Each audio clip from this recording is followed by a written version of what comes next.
materials that are in fact coated. A lot of different applications at this point.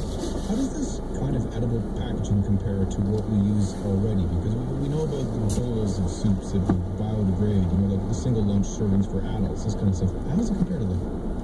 Well, it's biodegradable for sure. I mean, it's one of the first that's kind of economically viable that's also edible, so that's part of it. And what they're finding is that it might even be better. It might perform better than the plastic wrapping that we're using already. The plastic wrapping, as there's growing awareness, there's growing research saying that sometimes it can leach toxic chemicals into your food, obviously a problem.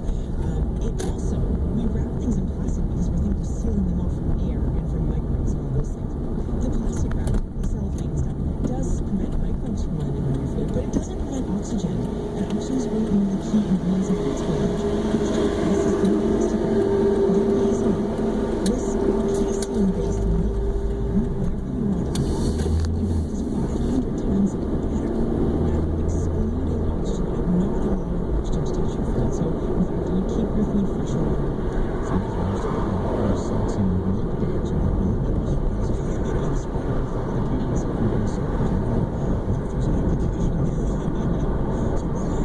researchers pursue this project? What's at stake for? The environmental aspect, for sure. Food packaging is at all-time high. Everything is just hugely wasteful. But outside of that, the two researchers that are involved in this project, they're both mothers. Obviously, it's scientists. And one of the researchers, Nepean, saw in a report that in the United States right now, there is a excess of this protein casein. In fact, they're trying to figure out ways to dispose of it. And so she realized that she's in the best place to do something about disposing of it, but in fact, using the waste to get rid of waste stream. So a really great kind of closed loop story. How does the wrapper go by? What's happening? Good question. I mean, if the wrapper space is so dehydrated, it's down to about 7% moisture, that there's just nothing that can grow. In fact, it's one of the earlier recipes. They have these films that they've kept for the past 3 years in their knowledge lab, and nothing is grown on it. It still works just fine. And trust me, if anything's going to grow, it's going to be biomass. It's worse, way worse than your fridge could ever need. There's still some weaknesses though. It's still not as water resistant as they'd like. So it's dissolvable, which is great for single-use coffee or something like that. But it doesn't have the durability that maybe they were looking for. But so that might mean that if you get 2 strings wrapped in this stuff, you might still have to buy all the package of 20 or whatever they come in a plastic bag. It's still drastically reducing the amount of waste, but it might not eliminate it altogether. How soon will we see this packaging on our shelves? How ready is it for the store? Well, they're talking about 2 years. The recipe is very strong. They've got a solid product.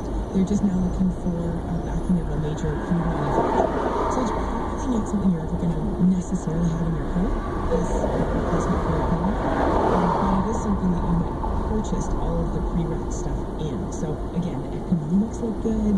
The science is definitely sound. It is definitely edible. You can make it even taste good by adding flavors. So I'm looking forward to it. The researchers have told me that in fact we are expecting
It's still 30 in downtown Ottawa. Some sunshine out there. And Doug's back with a look at what's happening on the roads this afternoon. Perhaps you should enjoy that sunshine other than hitting the roads just yet, okay? Fun to share For an hour or two, maybe. Still very slow westbound on Boulevard de Nepean after a collision in Aylmer at Chemin Vanier, very backed up there. Tough getting out of the downtown core. At least one of our listeners spent 31 minutes going from Laurier to Gladstone and O'Connor, so perhaps get a haircut before you leave. Certainly go to the washroom before you try to get into the downtown core. Heavy on the westbound 417 from Nicholas to the far side of Woodruff, then again a little bit busy around Moody before you head up the hill towards Canada. Heavy eastbound on the 417 and then first from Woodruff to Carling, then again around the Vanier Parkway right to the split. Way out in the east end, the westbound 417 very slow in that construction zone after Vars, that's after Rockdale Road.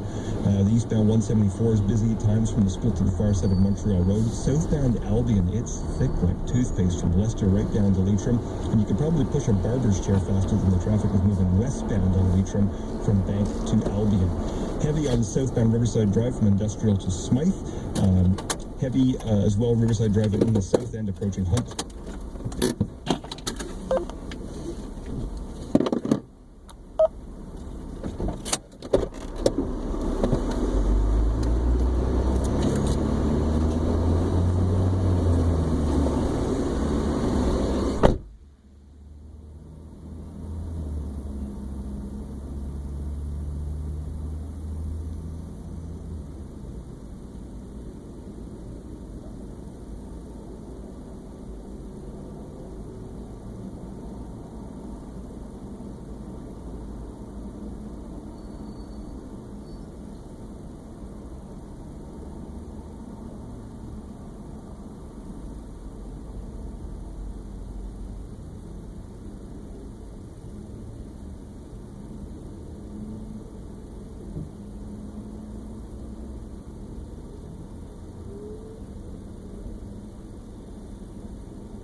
Amatrice. Just some time ago, there was the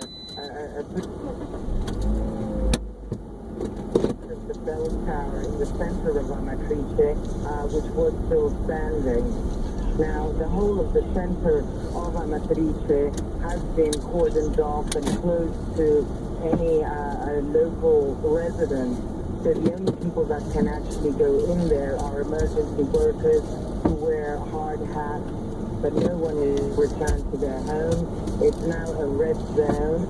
But when this earthquake struck just some time ago, a couple of hours ago, the bell tower fell on some of the rescue and emergency workers, and one policeman suffered some injuries. He came out of there with blood all over him, and so it is difficult. They do have all sorts of heavy equipment to make matters easier. They do have earth movers and cranes and diggers, and of course they go in there with shovels, but it's not an easy job, and certainly they haven't managed to pull anybody out alive today. Sabina Castelfranco reporting from Amatrice, Italy. Toronto police say they have a 35-year-old man in custody as they investigate a triple homicide that involved a crossbow. Constable David Hopkinson is with the Toronto police. We, approximately a couple minutes to 1, we received a call for a stabbing in the area. Our indication from the caller was that the man's injuries were fairly serious. Officers arrived to find that man suffering from that injury and 2 other people suffering from what we believe to be injuries from a crossbow bolt. The CBC's Lorenda Redekop is at the scene and has more. I'm standing just behind the yellow police tape. Police have blocked off an entire block. There are multiple police cars inside that zone, as well as a couple of ambulances. What we know is that 3 people have died. Police believe it was from crossbow injuries. As well, a 4th person was injured, though not seriously. Police do confirm that 1 person has been arrested. I spoke with a neighbor, and he says that he heard screams that lasted for around 5 minutes. He says it was scary. His house actually looks out onto the backyard of the home where the police activity seems to be centered. Neighbors who have gathered around here say that they are shocked, they're scared. They can't believe that this happened in the middle of the day. It was around 1 o'clock in the afternoon when police received a call. It was at that time a call for a stabbing. I can see police now walking around in that locked off zone, gathering evidence. We're still waiting to hear more from them. Lorenda Redekop, CBC News, Toronto. New problems are emerging for embattled MP Hunter Tutu and the department he used to run. CBC News has learned secret cabinet documents were lost under his watch when he was still Minister of Fisheries and Oceans. The Prime Minister's office is blaming departmental staff for the security breach. And as CBC's Katie Simpson reports, the incident is raising new questions about Tutu's office before he quit his post. Cabinet documents are kept secret, and great lengths are taken to make sure they stay that way. Minister's offices use a safe to store the files and have a sign-in, sign-out system for tracking. CBC News has learned a secret document went missing at the Department of Fisheries and Oceans under Hunter Tutu's watch. The department says no sensitive information was compromised, but a security incident report shows staff frantically searched for the file when they realized it was missing. According to that report, an employee was collecting secret documents for a routine audit. When it was discovered one document wasn't in the safe, a staffer searched the office, including 2 separate safes, but it couldn't be found. The documents had been signed out on Tutu's behalf by a staffer at the Parliamentary Affairs Committee meeting on May 2nd. But it wasn't until May 26th that the office realized the document was missing. Tutu left cabinet and caucus 5 days later. At first, he said he quit to battle an addiction issue. Later, he said it was because of an inappropriate but consensual relationship. Tutu was unavailable for an interview today, but his office said he returned all cabinet documents. The department says it has taken steps to ensure this doesn't happen again, but it didn't say what it would do differently. Katie Simpson, CBC News, Ottawa has offered to appoint a special mediator to assist with negotiations between Canada Post and its largest union. This comes as talks stall and a midnight strike deadline fast approaches in a dispute over issues with pensions and wage equity. A news conference with the Canadian Union of Postal Workers was cancelled earlier today, with the union promising more information shortly. A strike would affect 51,000 postal workers across the country. In the U.S. election campaign, the question of race took center stage today. Hillary Clinton accused Donald Trump of aligning his campaign with some of the most hateful elements of America's far-right fringe. Trump, meanwhile, was making a pitch to African-American voters after accusing Clinton of being a bigot. Tom Perry reports. There has been a steady stream of bigotry coming from him. There was nothing subtle about Hillary Clinton's message. Donald Trump's campaign, she says, is being shaped and driven by ideas and policies from a hateful fringe of U.S. politics. Donald Trump has built his campaign on prejudice and paranoia. To Clinton, Trump has become the unofficial spokesman for the so-called alt-right, a loosely affiliated movement that's been described as anti-immigrant, anti-Muslim, and which sees white America as under attack.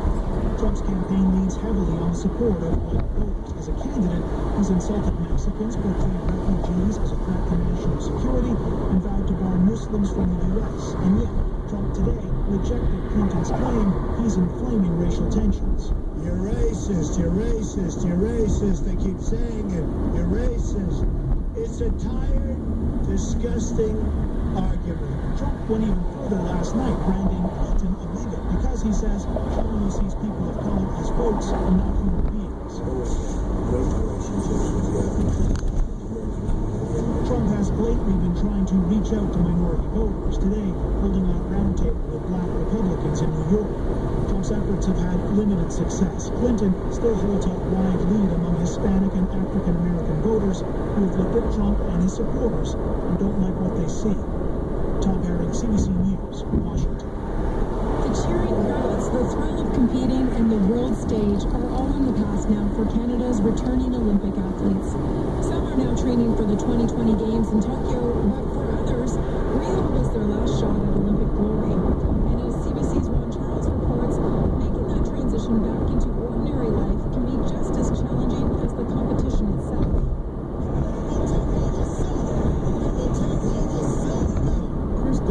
Reached the height of her career as an elite rower at the 2012 London Olympics when Canada's women's 8 crew won silver. Lloyd had dreamed of reaching that podium since she took up the sport at age 12. But after the glory of the London Games, Lloyd retired. She says she never imagined how hard that would be. It wasn't like a it's really for me because I didn't have another calling. Lloyd cried this is the sports apparel company. But the desk job was kind of slowly killing my soul. I don't know until really passionate about the next thing. She quit into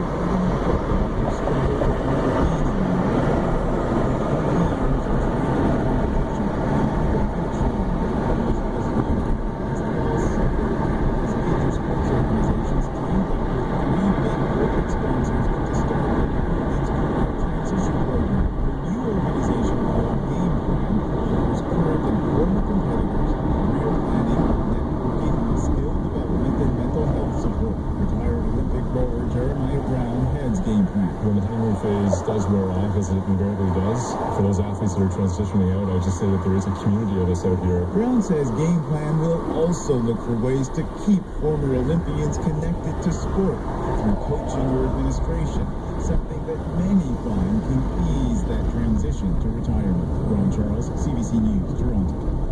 And that is your world this hour. Your afternoon show continues now on Radio 1, and there's regional news in 20 minutes. For news anytime, go to cbcnews.ca. I'm Stephanie Matisse. This is CBC News.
2 and across Lady Adeline Bridge. It looks like the eastbound 50 is easy. So at least there's some good news, right? Let's all go to the next song. 50.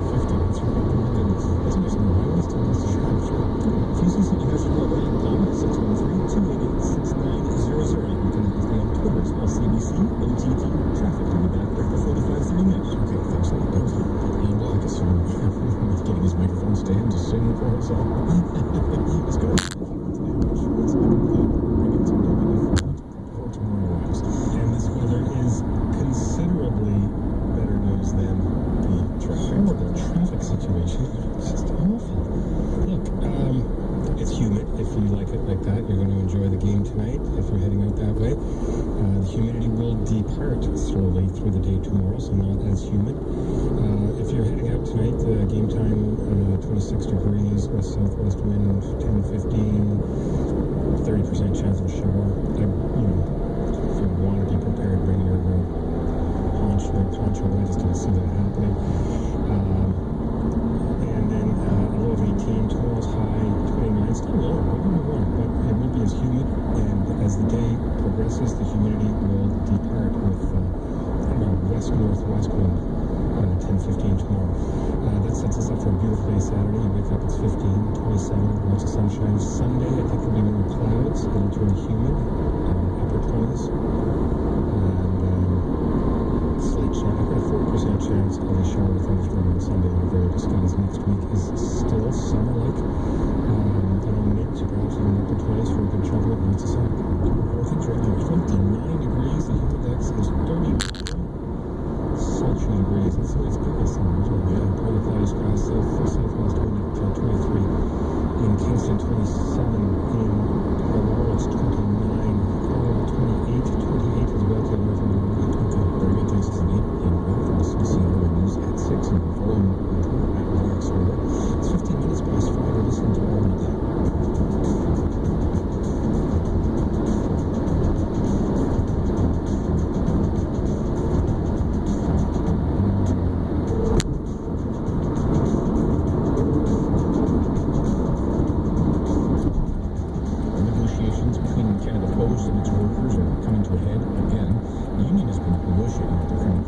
Since the start of the year, tonight at midnight, the union strike mandate will expire. The federal government says it will appoint a mediator to work with both sides of this dispute. Jim Levasseur is a lawyer and professor at the University of Oregon who specializes in labor relations and business law. Here's some of what he had to say when CBC's Hannah Thibodeau asked him why it is so hard for both sides to get past these sticking points. Because there's fundamental issues at risk here. Is that Canada Post is requesting a major change in the pension plan and in the benefits. If they do that, it will impact the actual well-being and the benefits employees receive. So it's a fundamental collective agreement process going on that will change the future of what employees are getting and how Canada Post can control its cost. By taking that approach, they're also looking at trying to revamp certain ways of managing their actual employees' costs. And that's the whole issue, is what are we doing? On the side of Canada Post, they're saying, well, we also have equity issues between the actual employees that are actually working in the mainstream and those in rural areas, and we want everybody to be treated on the same ground with the same benefits and the same collective rights. So that's the key issues we're facing right now. So when it comes to the employee, we see that they want the benefits, but when it comes to Canada Post, we're in an era of digital, getting email messages. Not a lot of people send the regular letter anymore. So what's the benefit for the company here? Well, the first key thing, we need to realize that Canada Post is the direct link to all Canadians in a matter of 2 days. Suppose we have an emergency. Suppose there's a need to take care of a national issue. Canada Post is all across Canada, in the regions, in rural areas, and in the urban cities. What do you mean by that?